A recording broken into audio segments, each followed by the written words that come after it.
All right, welcome back. This is video number 9, and it is 15 June. And welcome back to One Israel News Maspik. And I just, I've tried to not say anything because, you want to give the benefit of the doubt to your leaders. But, it's been over a year, folks, and I'm at my wit's end on this topic, among many, but on this topic, I'm at my wit's end. Because they called this the Israel-Hamas war, or the Gaza war. And this is not a war that I've ever seen before. This is a bizarre circumstance, okay? So, we'll just get into it. The first thing I'd explain is this map right here. Okay? So it shows here, according to this thing here in Wikipedia, the blue areas are Israel controlled areas. So you got around Gaza City, you got the Netzarim corridor, you got Rafah, and you've got supposedly Khan Yunis. And then these red areas are Palestinian-controlled areas. And, in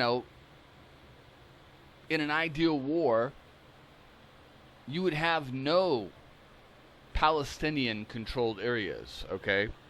And I'm going to back up and use my terms. There are no Palestinians. There's never been a Palestinian people. They're Arabs occupying Israel. Okay? Israeli land. Jewish land. There are no Palestinians. It's a made-up name applied to the Arabs that are occupying Israeli Jewish land. Just like the Turks, just like the British, just like the Romans, just like the Greeks, just like the Babylonians, just like the Assyrians. They're occupying our land and calling it their own. Just because you lost a war and we couldn't force you off of our land doesn't mean that land belongs to you, okay? So let's be really clear. If you go on vacation and you lock your house and you come back a month later and squatters are sitting on your land, okay, and they've been there for a month, doesn't mean that they own that land and they have a right to that land. And it doesn't mean that some world agency can come in and say, okay, well, since the squatters are here and we can't make them leave and now you're back, what we're going to do is just, divide your house. And they're mostly living over here and over there, so that'll be their part of the house. And then you can have the rest. When it's your house, it doesn't make any fucking sense. So, yeah. We weren't there for a couple hundred years, but we were conquered and dispersed. And then we finally came back. There's Arabs living in our living room and in our dining room and our kitchen and our bedrooms. And they lost. They tried to kill us. And they lost. But they still want to carve up part of the land and say it's theirs. And not only do that, they never want to live side by side in peace. October 7th is absolute 100% proof of that, folks. And it's not, it's not a difference between, there's Hamas, which is the terrorist organizations that send out suicide bombers that blow up Jews on buses. They send out armed men that shoot little old ladies at bus stops. They shoot people in restaurants. They rape women. They kidnap babies. They, torture people. They set babies on fire. It's not a choice between that group and the other group that just wants us to die. They don't really care how it's done. They just want us to die. But they're willing to wait for a while they create their own state institutions before they launch into killing us all off, okay? So this may sound radical to you, okay, folks? But I used to be a two-state solution type person, okay, until October 7th, and I realized the fallacy of that. You can't have peace with people who want to murder you. It's like saying, okay, well, Jeffrey Dahmer and, get to live in your house. Some serial killers are going to live in your house next to you, and you're going to live side by side in peace, and they've agreed not to kill you and not to eat you. They signed a document, a piece of paper. They promise. Raise their hand and swear to, hope to die. And you're supposed to believe that. They were offered 90%, just listen to Bill Clinton recently. They were offered 96% of everything they wanted of the land. And they rejected it. Every single time they rejected it. The reason why they reject it is they cannot see,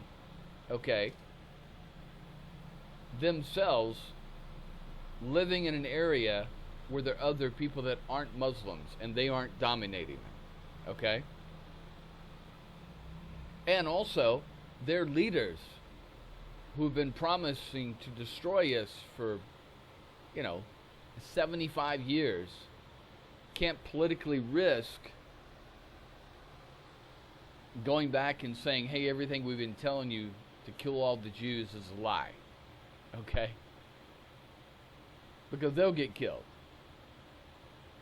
And the people who offer, you can go to any Palestinian area and talk from a shopkeeper to a taxi driver to a college professor, and they all want us dead. They all think that, what happened on 7 October was a great thing, a great day. You can't live with people like that. The only real solution is to move these people back to where their ancestors came from. We move back to where our ancestors came from. We're not Europeans. We're not Ethiopians. We're not from Mumbai. We're not from Ukraine or Russia. We're from here. This is our land. Okay? And let me make it real clear. And if you're a Christian or a Muslim or even another fellow Jew, and you don't think that this is our land given to us by God, there's no other nation that a land was given to them by God. How they got it is they moved into that area and they killed everyone and they took over. Okay? You think we speak English because the German Anglo-Saxons came in peaceably as tourists and just became the majority? No. They invaded the land and they killed anyone who resisted. That's how England became England. It's from the Anglo-German tribe that came over in ships with the Saxons and the Jutes, and they conquered the Britons, who had been previously conquered by the Romans, and they took over. So this concept of, you can't have the land because you came back and you conquered it. No, we didn't conquer it. We just retook it. We took back what was ours. If someone took your house and there's no law to go adjudicate in the courts, what are you going to do? You're going to get your family and your brothers and sisters and your guns, and you're going to go take that land back. And that's what we did. But not only did we do that, we appealed to the world body who somehow thinks they have the authority to decide what land of God's they can give and not give away. And that land was only given to them because the British were tired of us. And then the British only got it because they took it from the Ottomans. And the Ottomans took it from the Mamelukes. And the Mamelukes took it from the Arabs. And the Arabs took it from the Byzantines. And the there was the Persians in there for a while. And they took it from the Romans. And the Romans took it from us. And before that, the Syrians, the Syrian Greeks, Ptolemaic Egyptian Greeks ruled over us for a while. And then the Persians before them. But long before all these empires, there was God. And whether you believe in God or not, or accept that fact, it doesn't matter. Ethnically, historically, Jews were in the land. And archaeologically, it proves there was no exodus from Egypt. There might have been smaller groups coming from Egypt, but Jews were indigenous Canaanites that broke away from the Canaanite religion, and eventually all the Canaanites became the Jews. And there were no Palestinians. It never existed. There were Philistines, who were Mycenaean Greeks, who were part of the Sea Peoples, who came in and invaded Egypt and were either beaten or paid off or resettled, whatever, and they put them into the frontier of Egypt, the buffer zone between Egypt and the Assyrian Empire, which was called Canaan, and Judea, and Israel. There were different names. Those were the Philistines, and they had 5 cities of record: Rapha, Gaza, Ashkelon, Gat, and I think there was another one. Oh, Ekron. Those are Mycenaean Greeks from the Sea Peoples. They weren't Arabs.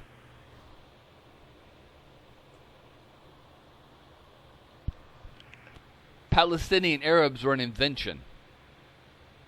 Okay? Anyway, whether you believe the Bible or not, it doesn't matter. Like I said, there were ethnically, historically, archaeological Jews in the land that were Canaanites, that eventually became the Israelites. Because the Israelites, it's like I had a friend who was a Christian, and then he became a Mormon, and he was still part of his family genetically and ethnically, but he had a different religion. And this is the same thing that happened in Canaan. They had the Baal worshiping cults of the Canaanites, but eventually the one God concept started taking over, and to distinguish themselves, they started calling themselves Israelites, or the Hebrews. But anyway, we'll go back right here. And this is the first notification that the land belongs to the Jews. In chapter 12 of Genesis, verse 1, it says, "Now the Lord had said unto Abraham, Get thee out of thy country, from thy kindred, and from thy father's house, unto a land that I will show you," or show thee. "And I will make thee a great nation, and I will bless thee, and make thy name great, and thou shalt be a blessing. He doesn't say, just move your family to this land and you can settle in this land and set up your tents and put up your goats. No, he says he's going to make a great nation. Big difference. You can be a sheep herder, a Bedouin in someone else's country and not be a citizen of that country and not create a country. But God says to Abraham, I'm going to make a great nation from you. And I will bless thee, or I bless them that bless thee, and curse them that curse thee. And in thee shall all the families of the earth be blessed. Now, let's look at that. I will bless thee, or them that bless thee. What is the United States doing? It's helping Israel. It's by giving it money and weapons. It's giving it a blessing to defend itself.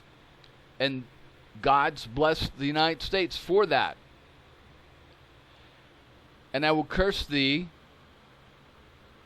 or curse him that curse thee. Now look at all the other nations. Look what just happened in Spain. Spain decided to recognize a Palestinian state. Spain decided to cut off any weapon sales to Israel. Spain decided to block shipments of weapons from the U.S. from stopping in their ports. Not that they really needed to, but it was a symbolic one. And what happened that same week? Spain got devastated by floods. That's called curse, people. That's called a curse from God. That's the way I see it. And look at these people in Gaza now. Almost all of their homes were destroyed because they started a war with Israel. And the fighters hide amongst the civilian population. Israel has no choice but to destroy their homes to get at those fighters. And there's no difference between the civilians and Hamas. They're one and the same. They're just a branch of it.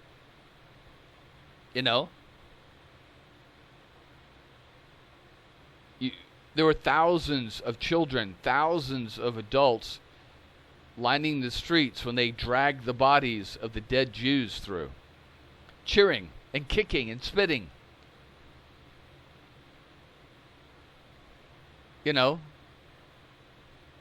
When you curse Israel, you bring God's wrath on you. Look what happened in Iran. All the leaders of Hamas, all dead. All dead. All the leaders of Hezbollah, all dead. They're on the brother of the brother for the leaders of Hezbollah, all dead. You'd think that Israel was smart enough to carry out all that by itself? The plane of the president of Iran crashed in the mountains of Iran. Maybe the Mossad did it. I think it was a helicopter, excuse me. Maybe it was just bad weather. Maybe it was God saying, you're going to curse my people? This is what you get. And let's just make it real clear. I'll get into it later. The Jews aren't better than anyone else. We're not, superior to anyone else. But God chose a place to reveal himself back to the world through the Israelites. And, to prove that they're not any better than anyone else, just look at the curses that God puts on the Jews, the Israelites, through the prophets. When they disobeyed the law, when they disobeyed him, he cursed them, and he brought their enemies to their gates to conquer them and enslave them. So they're not, any better than any other human beings. They just happen to live in the real estate that God chose that he wanted.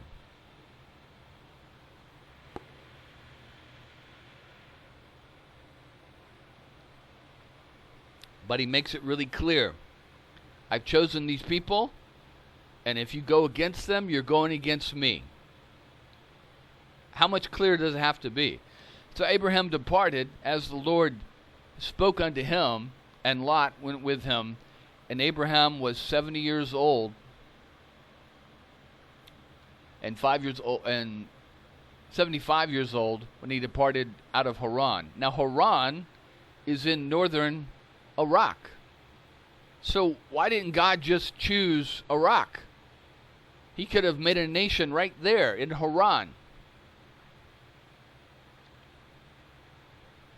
Where Kurdistan is now. Why not? Why didn't God choose the Kurdish people, or the area of that would eventually become the Kurdish people, to become his nation, to light upon the world? Well, if you look at Israel strategically, it's a buffer zone between Egypt and Iraq and the Greek population. It sits right on the passageway out of Africa into Asia. You go right. Into Europe, you go left. It's literally right in the center of the three continents of Europe, Asia, and Africa, the known world of the time. So what better place than to put your mark? If the world is turned to pagan idols, you're going to put a people there that'll act as your role model and say, hey, this is God's store. God's open. Okay? It's called location, location, location. Anyway.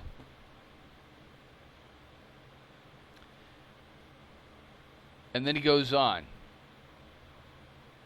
It says, and Abraham took Sarah his wife, and Lot his brother's son, and all their substance that they gathered, and the souls that they had gotten in Haran, and they went forth to go into the land of Canaan, and into the land of Canaan they came. You see? It was called Canaan at the time. It already had a name. There were already people there. Okay? But God decided that he was going to give that land, even though there were already people there, to another group of people. And Abram passed through the land unto the place called Shechem, unto the plain of Moriah, and the Canaanite was then in the land. And see, it's very interesting that if the writers of the Bible wanted to just gloss over the Canaanites, they never would have mentioned them. They would have just said, oh, God gave this land, Abraham came there, and he settled there, and he had kids and all this stuff, and they never would have mentioned them. But the writer, who's inspired by God, mentions the people that were already there to let people know that this land wasn't just empty. God was making a deal with Abram to give him this land, even though there were already people there. Okay? And you'll hear these Arabs that'll say, oh, well, we were the first Canaanites. We were there before Abraham got there and before the Jews got there. Okay, let's say you are a descendant from the first Canaanites. Well, God just put in the Bible that even though he knows you're there, he's still giving the land to somebody else. So what does that say about the Canaanites? Anyway, and the Lord appeared unto Abram and said, unto thy seed will I give this land, and there builded be an altar unto the Lord who appeared unto him. Now this isn't the only time he says that. He says this several times. And he removed from thence unto a mountain on the east of Bethel, and pitched his tent, having Bethel on the west, and Hai on the east. And he built an altar unto the Lord, and called upon the name of the Lord. Now, there's many controversies about where Bethel is. Now, some people say it's up in Samaria. Some people say that it's Bethlehem. Other people say that it is on Mount Scoffus overlooking Jerusalem, because there are certain areas in there that are called Bethel, even in Jesus' time. And Abram journeyed, going on still towards the south. Anyway, hold on one second. And so just real quick, Abram goes down to Egypt. He gets rich, comes back. He's doing trading. He comes back and goes back to the altar in Bethel, unto the place of the altar which he made there at first. And there Abram called the name of the Lord. All right. And then in chapter 13, right here,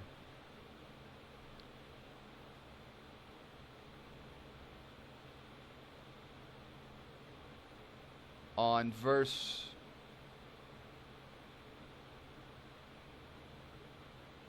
14, and it said, the Lord said unto Abram, after that Lot was separated from him, lift up now thine eyes, and look from the place where thou art northward, southward, eastward, and westward. So he's in Bethel, folks, which is eventually will become Jerusalem. For all the land which thou seest, to thee I will give it, and to thy seed forever. Not 100 years, not 1,000 years, not until God doesn't say, I will give it to you until the Arabs come. God doesn't say, I will give it to you until you go into exile to Babylon. God doesn't say, I will give it to you as long as you people obey my commandments and stay in my good graces. God says, to thy seed forever. And I will make thy seed as the dust of the earth, so that if a man can number the dust of the earth, then thy seed also shall be numbered.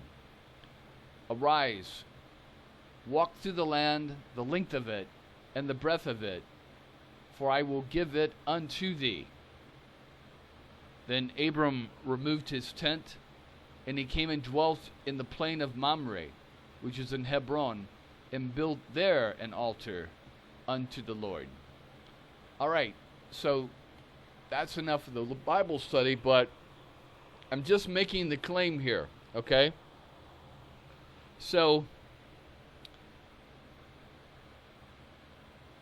if this is Egypt, and this is Israel, and this is Gaza, doesn't it make sense that this belongs to Israel, and also what they call the West Bank, Judea and Samaria, also belongs to Israel? And that just because there are people occupying your house, they're living in your bedroom, they're cooking in your kitchen, it doesn't mean that it's their house or that you should split it with them. Okay? Think of all the conflict that would occur if you're forced to live in a house with people that are hostile or trying to kill you. It won't be very peaceful. But all around you, every house, there's 30, 40, 50 other houses around you in your neighborhood where the people that are living in your house have relatives and neighbors and friends that they get along with mostly. Doesn't it make more sense that you say, look, we're tired of fighting you. All you want to do is kill us 24 hours a day. We can't trust to have you living in our house. So what we're going to do is we're going to pay to move you to one of, a couple of your relatives' houses. There's 50 of your relatives' houses, maybe 60. Surely they can take, a little group of you here, a little group of you there, so you're not all crowded in one area. Doesn't that make more sense? Wouldn't that establish long-term peace instead of this constant,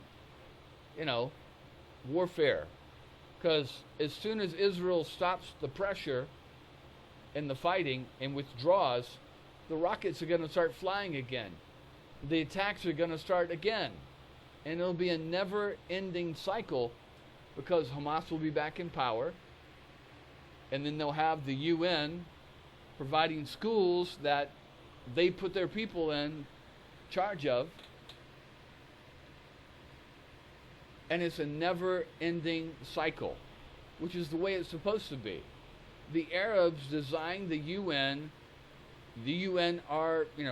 RWA, the agency that provides relief, pays for the schools and hospitals and shit like that in Gaza and the West Bank, to never resolve the situation. All UN agencies for refugees always end up resettling them successfully in other countries. The UNRWA is the only agency that was created by the Arabs and the Arabs and the communists, who are the majority in the UN, to perpetuate the conflict.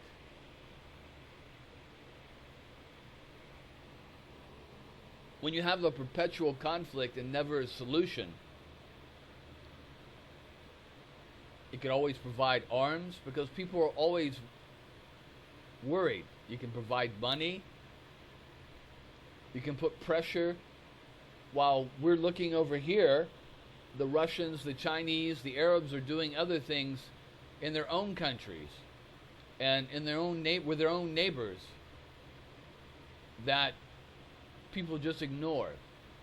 1 million people died in Darfur in the last couple of years in Sudan. But do we hear about that anymore? There's a conflict going on with the Tigray in Mali. But do we hear about that anymore? No. The Chinese have imprisoned over 1 million Muslims in Xinjiang province. Do we hear about that anymore? No. They've enslaved and taken over Tibet. Do we hear about that anymore? No.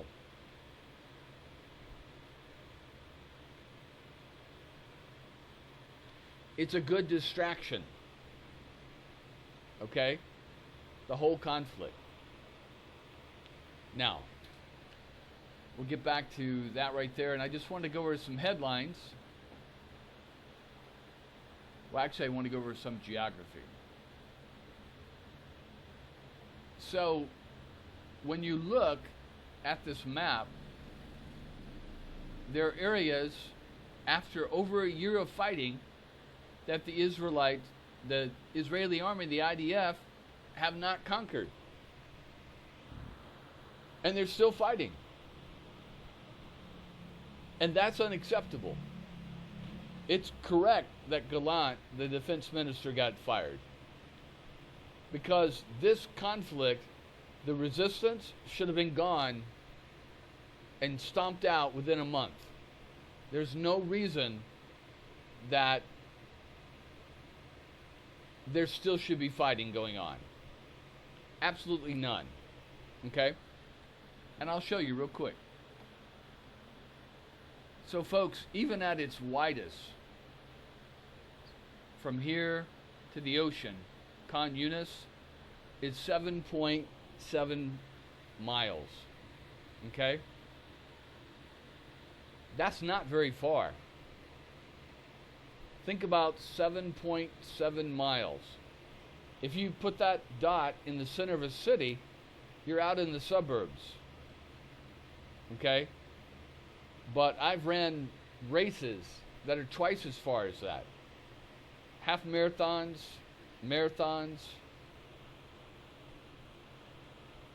easily conquered. Okay? Now I'm going to show you how this war should end. progress and how it should end, if they have any fucking common sense. Right here you have a refugee safe zone.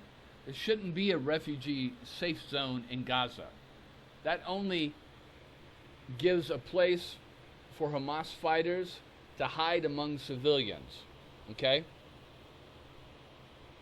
It shouldn't happen like that. How you end this war? Very just basic. I can't believe that grown men, generals in the IDF, haven't thought of these things. Or just, they'll raid, they'll send in a platoon, a company, and raid an area, kill some people, and then they'll come back. And you still have over 100 hostages still being held in Gaza, which is totally unacceptable. So how you end this war is you bring in troops, put them on the border, you divide up Gaza into little kill boxes. So you have Gaza City, you have this area here, you have Khan Yunis, about 4 kill boxes, and you have Rafah. And then you literally march in your troops shoulder to shoulder, tank to tank, APC to APC, and you march them to the ocean, folks. And you get on loudspeakers and you put down flyers and you tell the civilians to come out, surrender. And then you've built over here in the rear area, you built a tent city of some kind, surrounded by fence line and guarded, providing food, medical care, all that. And you literally just inch forward, telling them to come out. The ones that do, you check them. All the females go to the detention camps. All the males go to prison camps in the desert. You strip them down, check them for bombs. That's how you deplete the fighting. That's how you end this war, folks, is you sap the population. You take the children, the little girls, the women, and you put them in a detention camp that's run by, international aid agencies providing them food and water and shelter, and of course they're guarded. And all the males you put out in prison camps in the Negev. You interrogate them, you find out who is who. Who's Hamas, who's working with Hamas, all that. It's very simple, folks. You march all the way to the ocean that way. Anybody who's going to be resistance, people are going to shoot, they're going to fight. You kill them. You let them know, if you resist, if you shoot at our soldiers, we will kill you. And anyone hiding near them will probably get killed. So you warn them now, if there are people with guns around you, get away from them. And you go house by house, block by block, room by room, all the way to the ocean, folks. In a month, they could have cleared out all of Gaza. You'd have 500,000 men out in the desert in prison camps. And then once you've screened through those, the old men, the kids that aren't involved, you release them back. And then you start rebuilding Gaza. And as it gets rebuilt, you start bringing back the women and the children to the schools, all these things.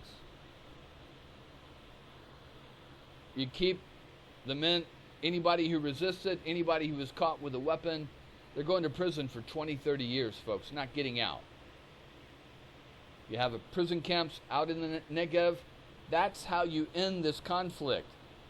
You neutralize and neuter the opposition. They're not doing that. They're not doing it at all.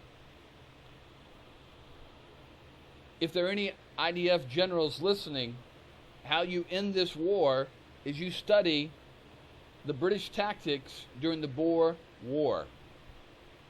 Okay? In South Africa. The Boer were guerrilla fighters fighting the British, and the British could never defeat them. They fought 2 or 3 wars. Finally, how they did defeat them is they took each village and emptied it. Each town and emptied it. They took all the women out, they put them in detention camps, and that sapped any kind of support that the guerrillas had. They would sneak in at night and get food and all that kind of crap. And they defeated them that way. That's how you win this war. You have to deplete their resources. You have to stop them from hiding behind women and children, hiding in schools, hiding in hospitals. There's absolutely no reason that these hospitals aren't being guarded 24 fucking hours a day by the IDF. Absolutely no reason at all. And you march all the way to the coast, folks, and you shoot and kill everybody. You fly in drones ahead of them, helicopters, and you bring in your tanks and you blast the hell out of them until they surrender. This should have been done in the first month. This whole war would have been over by the end of last year if they had fought it like this. But you can't win a war by just indiscriminately bombing and, I don't know what the hell they've been doing. Doing these raids and then retreating. That never worked in Vietnam, and it won't work here. You have to take land and hold on to it, folks, and never, ever give it back. And if they're going to be Arabs in Gaza, okay, the best thing to do is relocate them to Egypt, to Jordan, to Syria.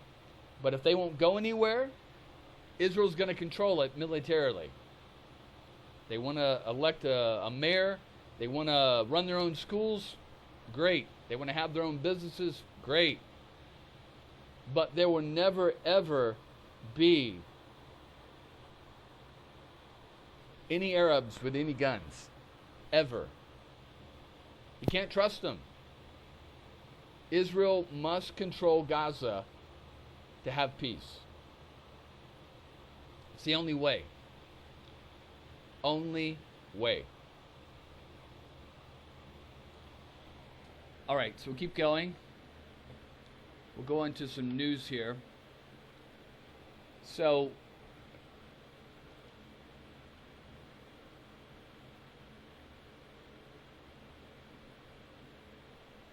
another thing that Israel desperately needs to do is get a hold of this media war, because they're desperately losing. Seriously bad. When I Google right here, so when I Google the Gaza war, the Israel-Hamas war, it'll be video after video, news article after news article, okay, that's pro-Palestinian and against Israel. You see right here, Israel forces new displacement as U.S. says time to end Gaza war. Time to end Gaza war, Blinken says. See, the clock's already ticked. It may be too late now. And 5 years from now, we're going to be right back here again, folks. Right back in the same fucking situation. But there is no way in hell that we can go back to before 7 October 2023, where Gaza is controlled by Hamas, and any minute of any day they can cross the border and kill people at a music festival, kill babies in their cribs, burn down people alive in their houses. We cannot go back to that. And that's what the world wants. They think that's normal.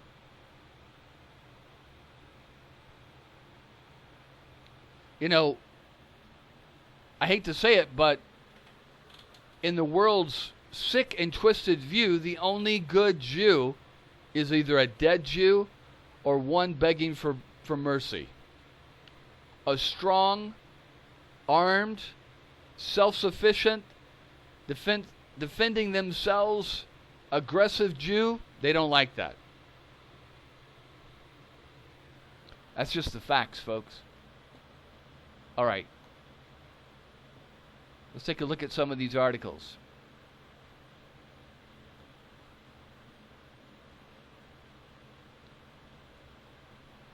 Blinken calls on Israel for extended pauses in the Gaza war. Why? Every time we pause, they rearm. And that gives their people more time to smuggle in weapons and kill Israeli soldiers. There should not, if anything, they shouldn't let off the gas. They should push the pedal down all the way to the floor. All right, what else do we have?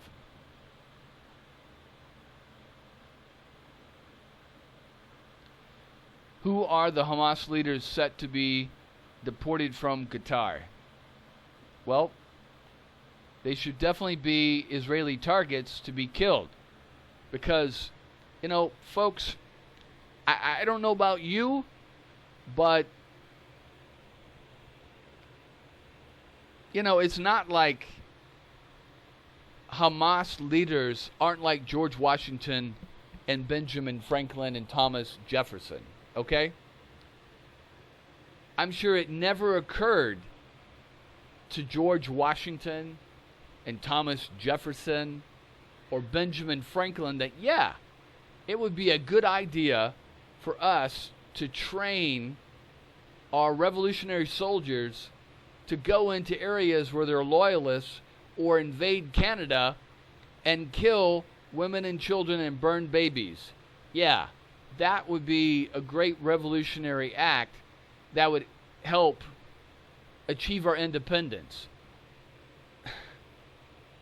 That just never happened. That never occurred, folks. So to sit there and call these Hamas murderers and baby killers any kind of political legitimate leadership, they should all have warrants against them that if they tried to get on an airplane, they would all be arrested or deported to Israel or the United States. Because how, the mindset of people, leaders in Ireland and Spain and Portugal that can even remotely think of these leaders sitting down with them, discussing, financial aid. It doesn't make any sense. But then turn around and condemn Israel for casualties of war, all these kinds of things. It just defies fucking logic. Anyway.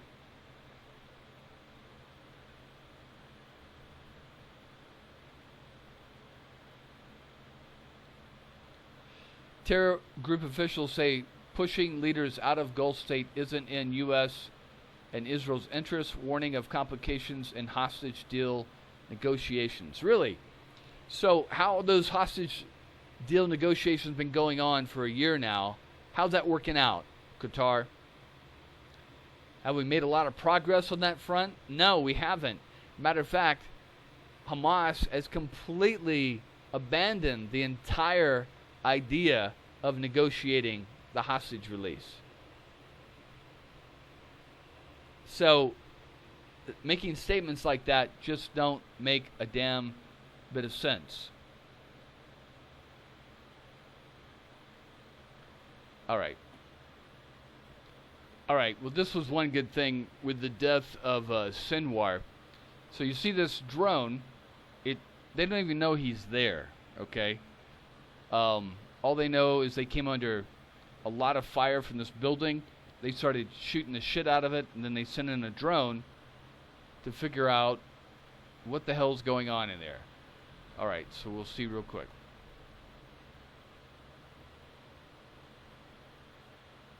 And so you see there's Senwar right there. He's got a kafifa on to cover his face. His arm is injured. He sees the drone come in through the window or through the hole in the wall, and then he throws a stick at it.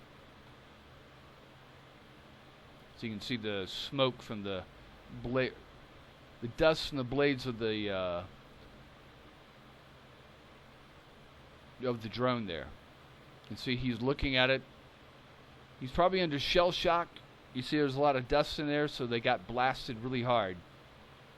So he's sitting there trying to recover. So he picks up a stick. You can see his arm is hanging there mangled.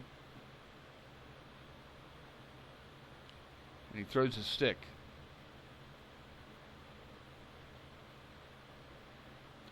And then, after that, they blow the hell out of that building. And they kill him. Thank God. You know, I hate war. I hate killing. It's the worst of humanity. Okay? But I also like to live. And we as Jews deserve the right to live just like everybody else on this planet. But it seems that there are people in this world that their whole vision, their whole purpose in life is not to better their country or better their family, but is to try to kill Jews from cradle to grave. That's their whole life mission. And, you know, they didn't read this part. You know, we just read you from the Bible that I will bless those that bless thee and curse those that curse thee.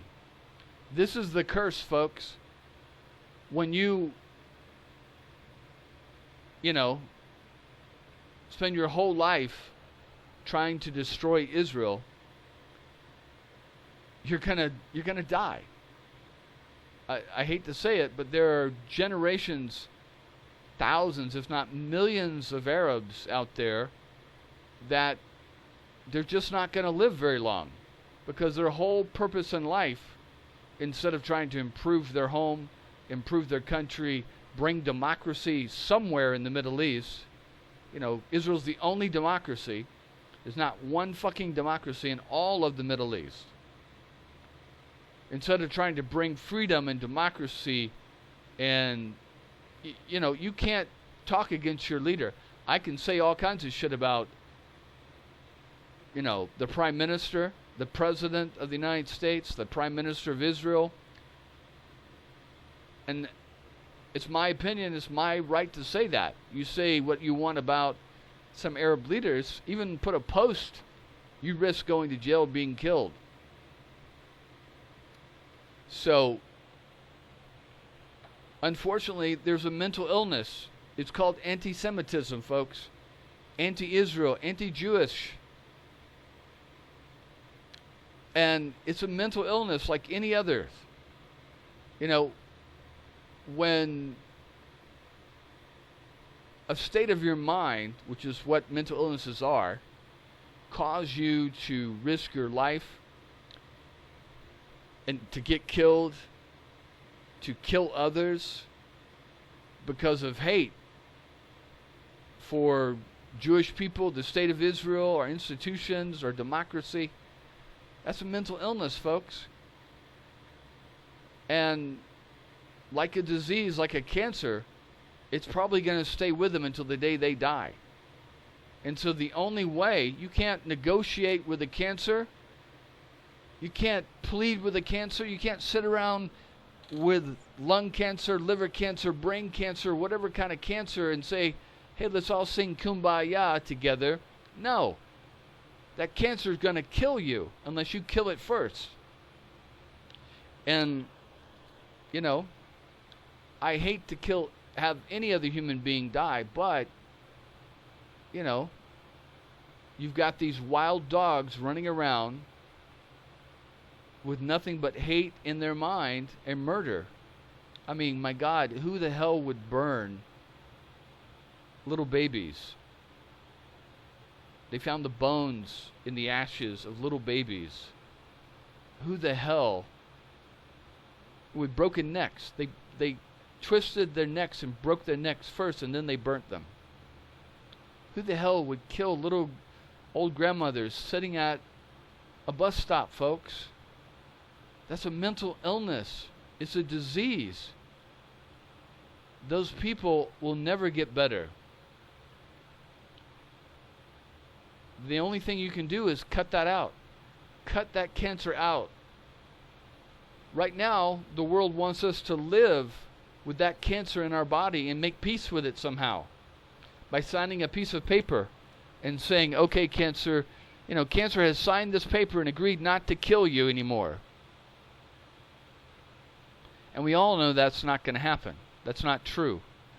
That cancer will progress and continue and go and always try to kill you unless you cut it out of your body. We can't live with this cancerous Arab hate, this anti-Semitism that's going on, and live next door to it in peace. It's impossible. Because they won't allow it. They'll take your money, and they'll take your weapons, and they'll sign your pieces of paper, and then they'll turn around and they'll try to kill us. It's not Joe Biden living in the White House or in his mansion in Delaware that has to put up with being constantly bombed every fucking day with missiles and people trying to kill his children or his grandchildren.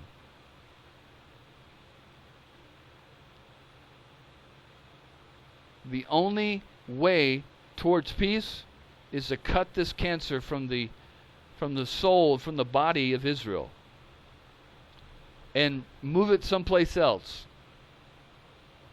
That's the only real path to peace, folks.